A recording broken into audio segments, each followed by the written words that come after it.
నమస్కారం స్వరాజ్ న్యూస్ కి స్వాగతం. హెడ్లైన్ చూద్దాం.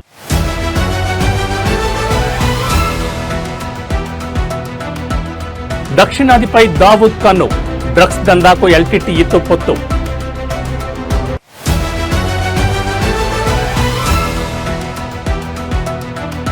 బీహార్లో కొనసాగుతున్న తొలిదశ అసెంబ్లీ ఎన్నికల పోలింగ్. ఈసారి ఎన్నికల్లో బాహుబలి నేతల భార్యల పోటీపై తీవ్ర చర్చ.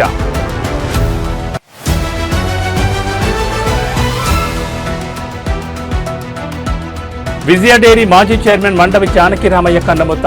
స్వగ్రామం మవ్వలో నేడు అంత్యక్రియలు.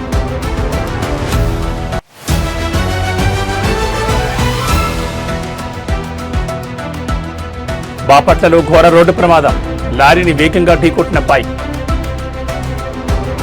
ఇక డీటెయిల్స్ చూస్తే పాకిస్తాన్ మాజీ ప్రధాని ఇమ్రాన్ ఖాన్ ఆ దేశ army chief field marshal Asim మునీర్పై తీవ్రస్థాయిలో విరుచుకుపడ్డారు.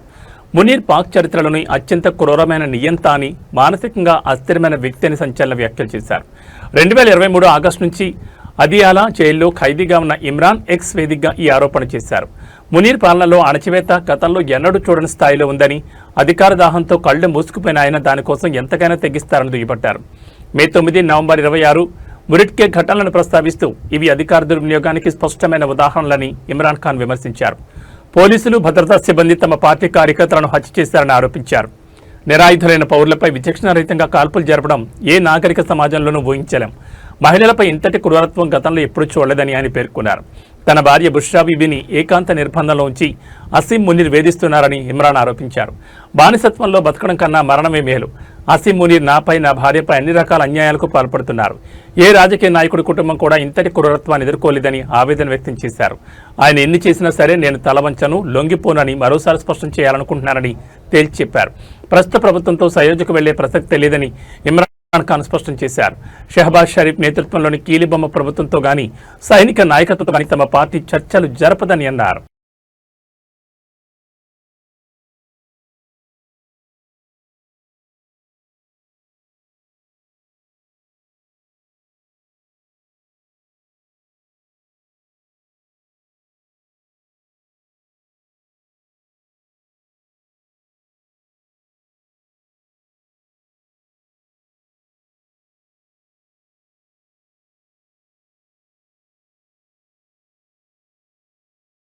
బీహార్ అసెంబ్లీ ఎన్నికల తొలి విడత పోలింగ్ ఈ ఉదయం ప్రారంభమైంది. ఇండియా కూటమి ముఖ్యమంత్రి అభ్యర్థి ఆర్జేడీ నేత తేజస్వి యాదవ్, కేంద్ర మంత్రి గిరిరాజ్ సింగ్ వంటి పలువురు సీనియర్ నాయకులు ఉదయాన్నే తమ ఓటు హక్కును వినియోగించుకున్నారు.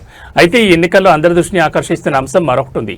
అదే బాహుబలి నేతలుగా పేరు పొందిన పలువురు నాయకుల భార్యలు, కుటుంబ సభ్యులు ఎన్నికల బరిలో నిలవడం. ఈసారి ఎన్నికల్లో బలమైన నేతల భార్యలు, కుమార్తెలు ప్రధాన పార్టీల నుంచి టికెట్లు దక్కించుకుని తమ అదృష్టాన్ని పరీక్షించుకుంటున్నారు.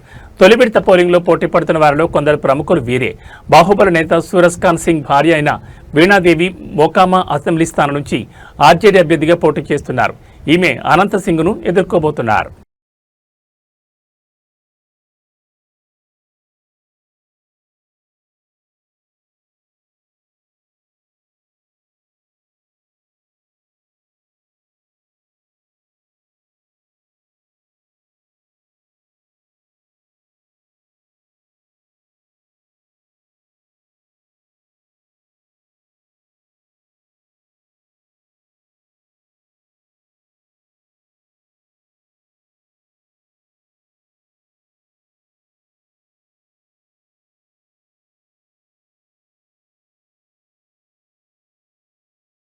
దేశంలో అండర్ వరల్డ్ కార్యకలాపాలకు కేంద్ర బిందువుగా ఉన్న దావూద్ ఇబ్రహీం సిండికేట్ ఇప్పుడు తన డ్రగ్స్ వ్యాపారాన్ని దక్షిణ భారతదేశానికి విస్తరించేందుకు భారీ ప్రణాళిక రచిస్తోంది.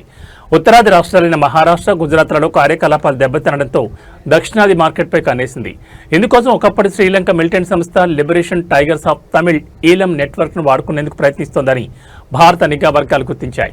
ఈ రెండు ప్రమాదకర శక్తులు చేతులు కలపడం దేశ భద్రతకు పెను సవాల్గా మారనుందని అధికారులు ఆందోళన వ్యక్తం చేస్తున్నారు. నిఘా వర్గాలు సేకరించిన సమాచారం ప్రకారం డి గ్యాంగ్ సభ్యులు శ్రీలంక, భారత్లోని మాజీ ఎల్టీటీఈ కార్యకర్తలు సానుభూతి పరులతో సంప్రదింపులు జరుపుతున్నారు. డ్రగ్స్ రవాణాకు అనువైన మార్గాలను గుర్తించి వ్యాపారాన్ని నడిపించేందుకు వారి సహాయం కోరుతున్నారు. శ్రీలంక సైన్యం చేతిలో దారుణంగా దెబ్బతిని నిధుల కొరతతో బలహీనపడిన ఎల్టీటీఈకి ఇది ఒక అవకాశంగా కనిపిస్తోంది. డి గ్యాంగ్తో పొత్తు ద్వారా వచ్చే డబ్బుతో మళ్లీ పుంజుకోవాలని, కొత్తగా సభ్యులను చేర్చుకుని ఆయుధాలు సమకూర్చుకోవాలని ఎల్టీటీఈ భావిస్తున్నట్లు జాతీయ దర్యాప్తు సంస్థ సైతం తన దర్యాప్తులో గుర్తించింది. ఈ కలయిక ఇరు వర్గాలకు ప్రయోజనకరంగా ఉంది.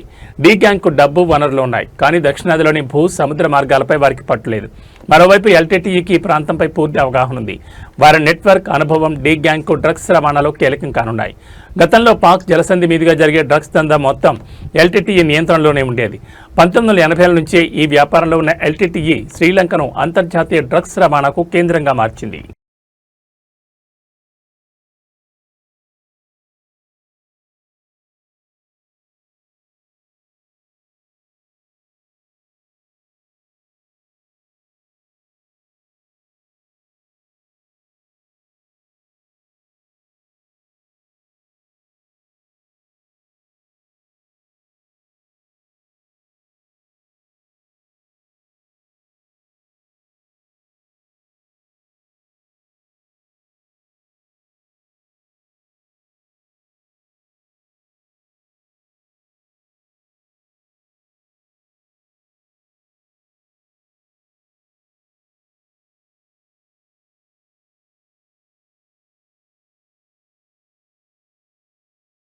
విజయ డైరీ మాజీ చైర్మన్, పాడి రైతుల సంక్షేమ సారథి మండవ జానకిరామయ్య కన్నుమూశారు. కొంతకాలంగా అనారోగ్యంతో బాధపడుతున్న ఆయన గన్నవరం సమీపంలోని ఋషివాటిక వృద్ధాశ్రమంలో ఇవాళ ఉదయం తుదిశ్వాస విడిచారు.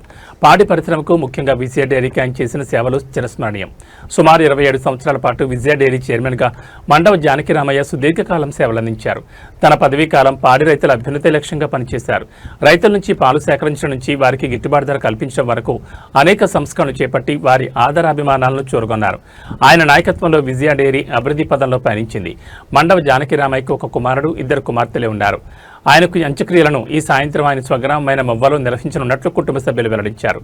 జానకిరామయ్య మృతి పట్ల పలువురు రాజకీయ, సహకార రంగ ప్రముఖులు సంతాపం వ్యక్తం చేస్తున్నారు.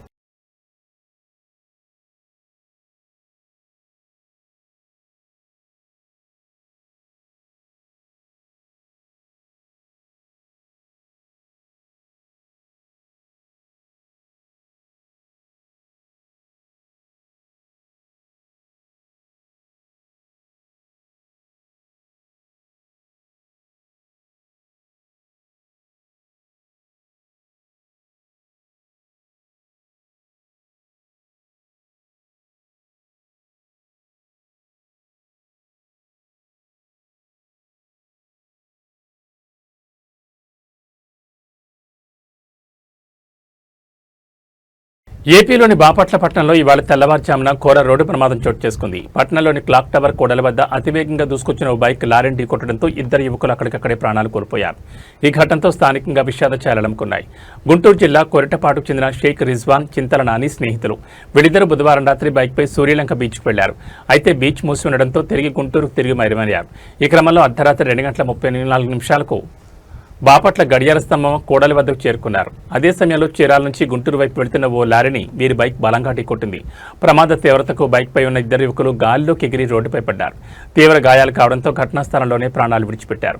ఈ ప్రమాదానికి బైక్ అతివేగమే ప్రధాన కారణమని తెలుస్తోంది. ఈ దుర్ఘటనకు సంబంధించిన దృశ్యాలు సమీపంలోని సీసీటీవీ కెమెరాలో రికార్డ్ అయ్యాయి. ప్రస్తుతం ఈ వీడియో సోషల్ మీడియాలో వైరల్ అవుతోంది. సమాచారం అందుకున్న పోలీసులు ఘటనా స్థలానికి చేరుకుని మృతదేహాల్ని పోస్టుమార్టం నిమిత్తం ఆసుపత్రికి తరలించారు. కేసు నమోదు చేసుకుని దర్యాప్తు చేస్తున్నారు.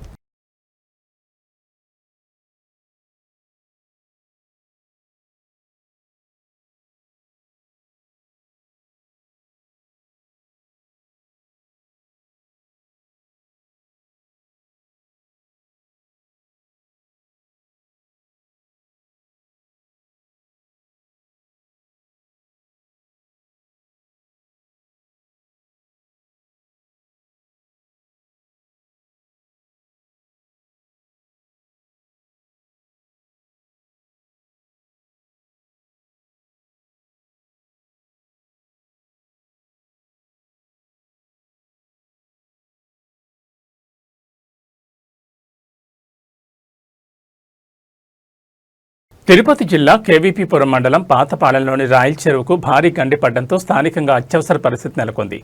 చెరువు కట్ట తెగిపోవడంతో భారీగా నీరు వృధాగా బయటకు ఉప్పొంగు తోస్తోంది. చెరువు కింద ఉన్న 100 ఎకరాల్లోని పంట పొలాలు పూర్తిగా నీట మునిగాయి. రైతులు తీవ్రంగా నష్టపోయారు. పాతపాలెం, కలత్తూరు మరియు ఎస్ఎల్పురం గ్రామాల్లో కూడా వరద నీరు చేరింది. దీంతో తమ నివాసాలకు ప్రమాదం పొంచి ఉండడంతో ఆయా గ్రామాలకు చెందిన ప్రజలు సురక్షిత ప్రాంతాలకు, ఇతర గ్రామాలకు తరలి వెళ్తున్నారు. గండిపడిన విషయం తెలుసుకున్న అధికారులు వెంటనే సహాయక చర్యలు చేపట్టి నష్టాన్ని అంచనా వేస్తున్నారు.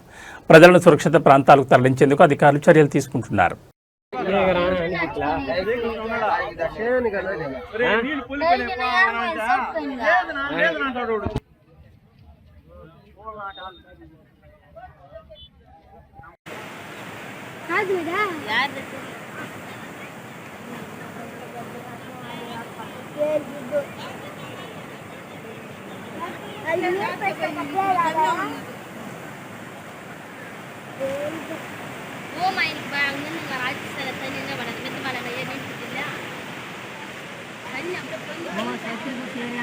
ನಿಕ್ಕರ ಗಮ್ಮನೀರ್ ನಾನನ್ನ ಸರಿರಾ ಚಲಗೋ ಅಂಗರ್ ಕೊಂಬ ಬರಂಗದು ಹೆಂಗಡ ಅಂಗರ್ ಕೊಂಬ ಇಂಗೊಂದಿಸಿ ಬಾರು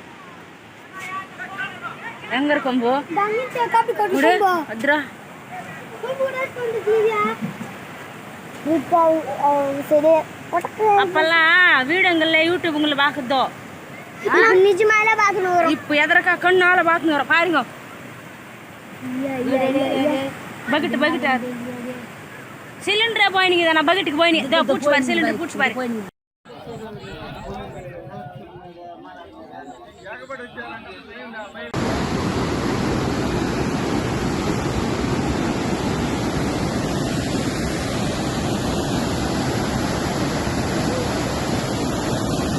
బయలుదేరు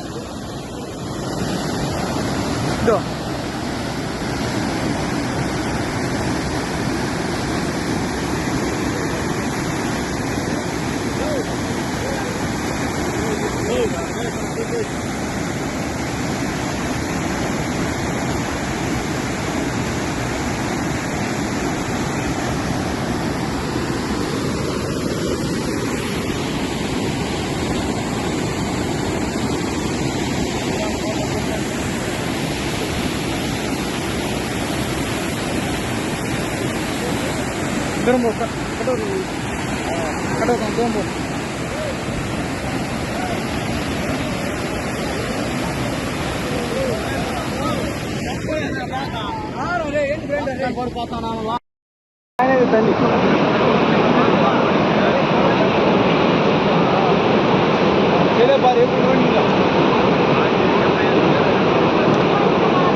స్థాయికి మించి మాట్లాడడం తగదని మాజీ జడ్పీటీసీ కోట్ల మహిపాల్ హకీంపేట్ నరసింహారెడ్డిపై మండిపడ్డారు. హకీంపేటలో జరిగిన కాంగ్రెస్ పార్టీ సమావేశంలో మాజీ మంత్రి కేటీఆర్ మరియు మాజీ ఎమ్మెల్యే పట్నం నరేంద్రరెడ్డిని ఉద్దేశించి గ్రామానికి చెందిన నరసింహారెడ్డి చేసిన వ్యాఖ్యలపై ఆయన స్పందించారు. గ్రామ ప్రజలకు ఎప్పుడూ అందుబాటులో ఉండక కనీసం వార్డు సభ్యులుగా గెలవని వ్యక్తి స్థాయికి మించి అనుచిత వ్యాఖ్యలు చేయడం సబబు కాదని ఆయన హితో పలికారు. 2018లో మాజీ మంత్రి కేటీఆర్ కొడంగల్ను దత్తత తీసుకోవడం వల్లే మాజీ ఎమ్మెల్యే పట్నం ఆధ్వర్యంలో కొడంగల్ అభివృద్ధి చెందిందని ఆయన గుర్తు చేశారు. కొడంగల్ మరియు కొస్కి ప్రజలను మోసం చేసి ఆయా మండలాలకు మంజూరైన విద్యాసంస్థలకు భూమి పూజ చేసిన అనంతరం వాటిని తరలించడం పట్ల కొడంగల్ కొస్కి ప్రజలు తీవ్ర ఆగ్రహం వ్యక్తం చేస్తున్నారని ఆయన తెలిపారు. కాంగ్రెస్ పాలనలో శిలాపలకాలకే కొడంగల్ ప్రాంత అభివృద్ధి పరిమితమైందని ఆయన ఎద్దేవా చేశారు. 2.5 ఏళ్లైనా స్థానిక సంస్థల ఎన్నికలు ఎందుకు నిర్వహించకపోవడం వెనుక ఆంతర్యమేమిటో నియోజకవర్గ ప్రజలు గమనిస్తున్నారని, స్థానిక సంస్థల ఎన్నికలు నిర్వహిస్తే ఎవరి సత్తా ఏంటో ప్రజలు నిర్ణయిస్తారని మాజీ జడ్పీటీసీ అన్నారు. కొడంగల్ నియోజకవర్గ ప్రజలకు, మీడియా మిత్రులకు నమస్కారం. నిన్న ఏదైతే అభివృద్ధి చేసిర్రో కొడంగల్ నియోజకవర్గం అని దుద్యాల మండలంలో అక్కంపేట నాయకులు, వార్డు మెంబర్ గెలవని వ్యక్తి కూడా వచ్చి 100-200 మందితో అక్కడ రేవంత్ రెడ్డి గారికి, అదేవిధంగా మన తిరుపతి రెడ్డి గారికి పాలాభిషేకం పెట్టారు. మరి అయ్యా పెట్టినావు అక్కింపేటలో అభివృద్ధి చేసుకో వద్దనేటోళ్ళు లేరు. ఫార్మా కోసం ఎంతమంది అయితే రైతులు 70 మంది రైతులు అర్ధరాత్రి వచ్చి కరెంటు స్విచ్ ఆఫ్ చేసి వైఫైలు బంద్ చేసి మీ నాయకుడు హోమ్ మినిస్టర్ మీ దగ్గర ఉంది అనే ఉద్దేశంతో ఇంటింటికి జరిగి గిరిజన మన లంబడ సోదరులని ఆడేవాళ్ళని చూడక అక్కడ వచ్చి అక్రమంగా అరెస్టులు తీసుకుపోయి జైల్లో పెట్టిన చరిత్ర కాంగ్రెస్ పార్టీది. మరి ఆనాడు నరసింహారెడ్డి గారు మరి ఎక్కడ పోయినావు? ఈరోజు 7,000 కోట్లు వచ్చినాయి అక్కింపేట, కానీ గొప్పగా తెచ్చే వ్యక్తుల గురించి పాలాభిషేకం చేస్తున్నాం. చేసుకో, వద్దనట్లే. కానీ ఈరోజు కొడంగల్ నియోజకవర్గంలో కేటీఆర్ అన్న గారు దత్తత తీసుకున్న తర్వాత, కొడంగల్ నియోజకవర్గంలో 2018లో ఎమ్మెల్యే నరేందర్ రెడ్డి గారు గెలిచిన తర్వాత కొడంగల్ నియోజకవర్గం రూపాలే మారిపోయినాయి. కొడంగల్ గాని మున్సిపాలిటీ చేసిన ఘనత బీఆర్ఎస్ పార్టీది. మరి కోస్గి మున్సిపాలిటీ చేసింది నరేందర్ అన్న. మరి 3 మండలాలను తీసుకొచ్చింది కూడా మా పట్నం నరేందర్ రెడ్డి గారిది. అటువంటి నాయకుని పట్టుకొని కుక్క నక్క అంటావు. మరి నరసింహారెడ్డి నువ్వు మరి కుక్క కన్నా ఈనుడవు. ఎందుకంటే తిరుపతి రెడ్డి అనుచరుడవు, రేవంత్ రెడ్డి బినామని జనాలను భయపెట్టుకుంటూ కొండాపూర్ దగ్గర మియాపూర్లో 200 ఎకరాలు తొలి వెలుగు ఛానల్లో వండుకుంటూ నీవు అక్రమాలకు పాల్పడుతుంటే ఆ ఛానళ్ళను తీసి నిన్ను బయటికి వేశారు. మరి రేవంత్ రెడ్డి పేరు చెప్పుకొని, తిరుపతి రెడ్డి పేరు చెప్పుకొని ఎన్ని రోజులు బతుకుతావు? నువ్వు గ్రామాలంతా గమనిస్తారు. నువ్వు ఏ రోజు దుద్యాల మండలం కోసం కానీ నీ ప్రాంతం కోసం కానీ కొట్లాడని వ్యక్తివి నువ్వు. ఏదో మీడియా ఉంది కదా అని తెలుగు మబ్బుతో ఒక విలేకరుగా ఉంటూ యూట్యూబ్ ఛానల్ నడుపుకొని అక్రమ దందాలకు పాల్పడినటువంటి వ్యక్తివి ఈరోజు తొలి వెలుగు నరసింహారెడ్డి మాకు బీఆర్ఎస్ పార్టీ ఒక క్రమశిక్షణ నేర్పిన పార్టీ. కానీ ఆ పార్టీలో అరే తురే కొట్టాలంటే నీకన్నా మేము ఒక ప్రొఫెషనల్ గా ఎడ్యుకేషన్ గా చదువుకున్న వ్యక్తులం. మా నోటికి అరే తురే రాదు. నరసింహారెడ్డి ఒక్కసారి నోరు అదుపులో పెట్టుకో. నీకు అన్నం పెట్టే రైతులను కూడా అరే నీకు ఎంతుందిరా, ఎన్ని ఎకరాలు వచ్చినవరా అనేది ఏం భాష? మీ సీఎం అంటే ఎట్లయినా చదువురా అని మొద్దు. మరి నువ్వు కూడా ఆయన చెంచగిరి చేసుకుంటూ నువ్వు కూడా అంటే గురు శిష్యులు ఎట్లున్నారో ఆయన పార్టీ శిష్యులు గిట్ట అట్లే తయారైన. ఎన్ని రోజులు ఉంటావు నరసింహారెడ్డి? ప్రభుత్వం రాష్ట్ర వ్యాప్తంగా జరుగుతున్న సబ్ రిజిస్టర్ల కార్యాలయాలపై జరుగుతున్న ఏసీబీ దాడుల్లో భాగంగా చెలమత్తూరు సబ్ రిజిస్టర్ కార్యాలయంలో ఏసీబీ అధికారులు సోదాలు నిర్వహించారు. ఈ రోజు కొనసాగిన సోదాలు ఈ రోజు ఉదయం 6 గంటలకు ముగిశాయి. శ్రీ సత్యసాయి జిల్లా చెలమత్తూరు సబ్ రిజిస్టర్ కార్యాలయంలో ఏసీబీ అధికారులు సోదాలు కొనసాగాయి. సబ్ రిజిస్టర్ కార్యాలయంలో అవినీతి పెరిగిపోయిందని ఇటీవల ఆరోపణలు వస్తున్న నేపథ్యంలో అనంతపురం జిల్లా ఏసీబీ కార్యాలయ ఇన్స్పెక్టర్ చెయ్యమ్మ అమిత్ ఆధ్వర్యంలో 9 మంది సిబ్బంది తనిఖీలు చేపట్టారు. రాత్రి పొద్దుపోయాక సోదాలు నిర్వహించారు. ఇటీవల జరిగిన రిజిస్ట్రేషన్లు, జారీ చేసిన ఈసీలు, నకళ్లు, ఇతర లావాదేవీలపై పరిశీలన కొనసాగింది. మరోవైపు సబ్ రిజిస్ట్రార్ ఉద్యోగులు, ప్రైవేట్ వ్యక్తులు, దస్తావేజ్ లేఖర్ల ఫోన్పే లావాదేవీలపై అధికారులు ప్రత్యేకంగా పరిశీలించారు. సబ్ రిజిస్టర్ కార్యాలయంలో అనధికారికంగా పనిచేసే సోమశేఖర్ అనే ప్రైవేట్ వ్యక్తికి డాక్యుమెంటరీ నుంచి ఫోన్పేలో లక్షల రూపాయల లావాదేవీలు జరగడంతో రాత్రి క్షుణ్ణంగా విచారణ చేపట్టారు ఏసీబీ అధికారులు. అనధికారికంగా ఉన్న 4,060 రూపాయలను సీజ్ చేశారు. ఏసీబీ అధికారులు చెలమత్తూరు సబ్ రిజిస్టర్ వద్ద చెలమత్తూరు పనిచేసే కారు డ్రైవర్ సైతం ఫోన్పే ద్వారా నగదు మళ్లించినట్లు విచారణలో వెల్లడైంది. ఇలా లక్షల వరకు ఫోన్పే ద్వారా లావాదేవీలు జరగడంపై ఏసీబీ అధికారులు మరింత క్షుణ్ణంగా విచారణ చేస్తున్నట్టు తెలుస్తోంది. ఉదయం 6 గంటల సమయంలో కార్యాలయంలో సోదాలు ముగించారు. వారు వెళ్తూ కంప్యూటర్ హార్డ్ డిస్క్లను తీసుకువెళ్లారు. గురువారం ఉదయం చెలమత్తూరు సబ్ రిజిస్టర్స్ కార్యాలయంలో అధికారులు లేకపోవడంతో లావాదేవీలు మందకొడిగా సాగాయి.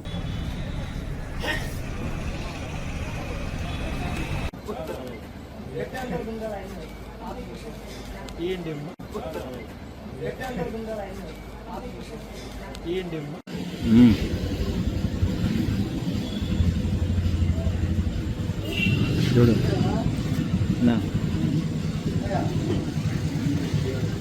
డబ్బులు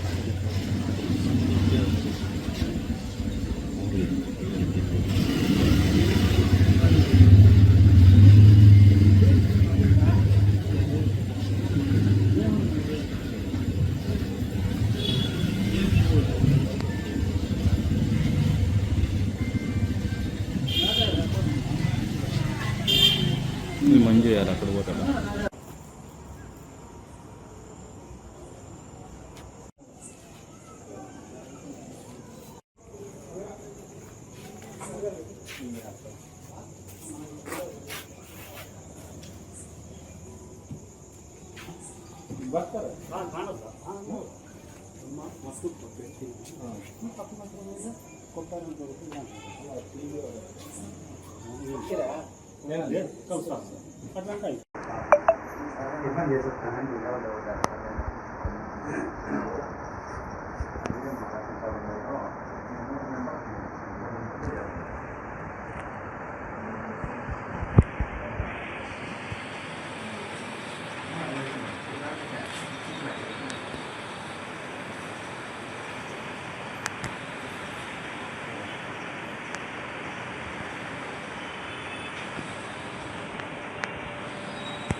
విద్యుత్ అందుబాటులో ఉంటే పరిశ్రమలు, అనుబంధ రంగాలు అభివృద్ధి చెంది యువతకు ఉపాధి కలుగుతుందని రాష్ట్ర ఉప ముఖ్యమంత్రి ఇంధన శాఖ మంత్రి మల్లు భట్టి విక్రమార్క అన్నారు. వికారాబాద్ జిల్లా పరిగి నియోజకవర్గంలో 674 కోట్ల రూపాయల వ్యయంతో నిర్మించనున్న ఒక 400 kV sub station 9 33/11 kV sub station నిర్మాణానికి శంకుస్థాపన చేశారు. అంతేకాకుండా నజీరాబాద్ తాండాలో 24 కోట్ల రూపాయల వ్యయంతో నిర్మించిన 220 kV సబ్ స్టేషన్ను ప్రారంభించారు. ఈ సందర్భంగా ట్రాన్స్ఫార్మర్లను పంపిణీ చేశారు. ఈ సందర్భంగా ఏబీఎస్ ఫంక్షన్ హాల్లో ఏర్పాటు చేసిన సమావేశంలో రాష్ట్ర ఉప ముఖ్యమంత్రి మాట్లాడుతూ నీళ్లు, నిధులు, నియామకాలతో తెచ్చుకున్న తెలంగాణ రాష్ట్ర ప్రభుత్వం ప్రజాపాలన పేరుతో ప్రజల సంక్షేమానికి అత్యంత ప్రాధాన్యత ఇస్తుందని తెలిపారు. ఇందులో భాగంగా అత్యంత నిరుపేదలకు 200 యూనిట్ల వరకు ఉచిత విద్యుత్ ఇవ్వడం జరిగిందని, ఇందులో భాగంగా 148,193 మందికి ఉచిత విద్యుత్ అందిస్తున్నట్టు తెలిపారు. పరిగి నియోజకవర్గంలో 44,465 మంది లబ్ధిదారులు ఉచిత విద్యుత్ లబ్ధి పొందుతున్నారని అన్నారు. ప్రభుత్వం వచ్చిన వెంటనే ప్రతి నియోజకవర్గానికి 3,500 ఇండ్లను మంజూరు చేసి ప్రతి ఇంటికి 5 లక్షల చొప్పున కేటాయించామని, తెలంగాణలో కేవలం సంక్షేమం కోసమే 106,310 కోట్లను ఖర్చు చేశామన్నారు. రైతు భరోసా, రుణమాఫీ, బోనస్, సన్నబియ్యంతో పాటు అనేక సంక్షేమ పథకాల కోసం ఖర్చు చేస్తున్నామని అన్నారు. రాష్ట్ర వ్యాప్తంగా 100 ఇంటిగ్రేటెడ్ స్కూళ్లను మంజూరు చేశామని, ఒక్కొక్క స్కూల్ 25 ఎకరాల్లో 200 కోట్లతో నిర్మిస్తున్నామన్నారు. పరిగి నియోజకవర్గంలో కూడా 200 కోట్లతో ఇంటిగ్రేటెడ్ స్కూల్ మంజూరయ్యాయని అన్నారు.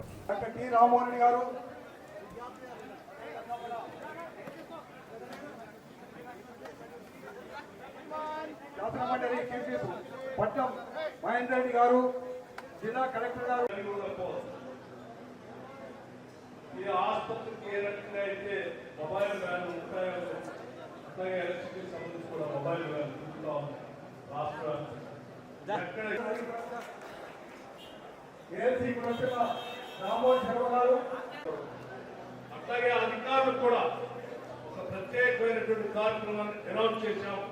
ప్రజా పాట ఎనర్జీ సంబంధించి, కరెంటు సంబంధించి, శాఖ సంబంధించిన అధికారులు సీఎండి దగ్గర నుంచి కింది స్థాయి అధికారులకు కూడా గండి మండల లక్ష్మీనారాయణ గారు, అదేవిధంగా అసెంబ్లీ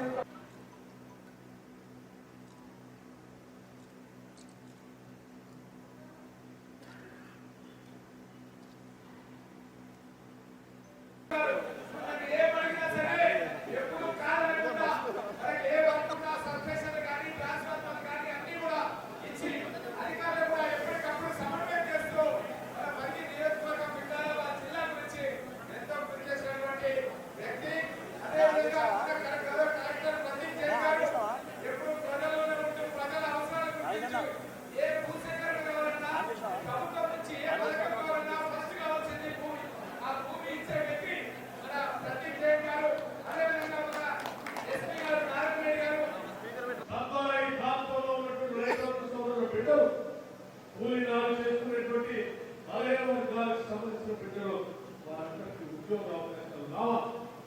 అలా రావాలి అంటే ఇక్కడ కావాల్సినటువంటి ఇన్ఫ్రాస్ట్రక్చర్ రావాలి.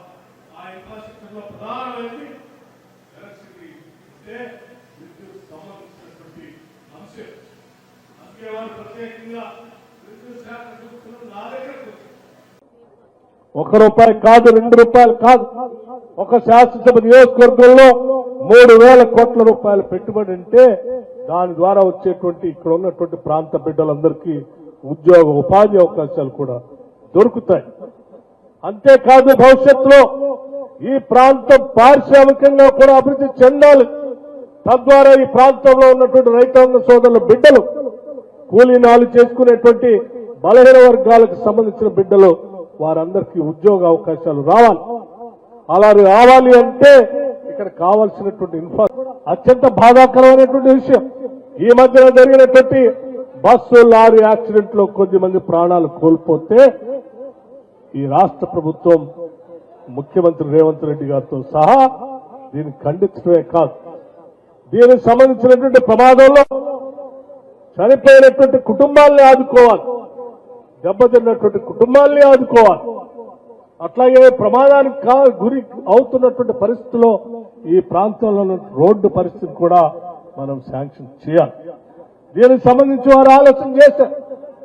గతంలో ఎప్పుడో ఉమ్మడి రాష్ట్రంలో ఉన్నప్పుడే ఇప్పుడే పెద్దలు చెప్పారు, ఆనాడు కేంద్ర మంత్రిగా ఉన్నటువంటి ఆస్కర్ ఫెర్నాండెస్ గారిని కలిసి అప్పా జంక్షన్ దగ్గర నుంచి మొదలు పెడితే వికారాబాద్ జిల్లాలో టోటల్ డొమెస్టిక్ కన్జ్యూమర్ అంటే ఇళ్లకు సంబంధించినటువంటి కరెంటుకు సంబంధించిన కనెక్షన్ ఎందుకు చెప్తా ఉన్నానంటే రాష్ట్ర వ్యాప్తంగా ఆనాటి ప్రభుత్వం ఒక మాట చెప్పింది, కాంగ్రెస్ వస్తే కరెంటు ఉండదని. నేను చాలా స్పష్టంగా చెప్పాను, కాంగ్రెస్ అంటేనే కరెంటు, కరెంట్ అంటేనే కాంగ్రెస్. అసలు మీరు పట్టుకొని ముట్టుకొని చూడండి, కాంగ్రెస్ గాని కరెంటుని గాని రెండిట్లో. ఇవి బులెటిన్ విశేషాలు. మరో బులెటిన్లో మళ్ళీ కలుసుకుందాం. నమస్కారం.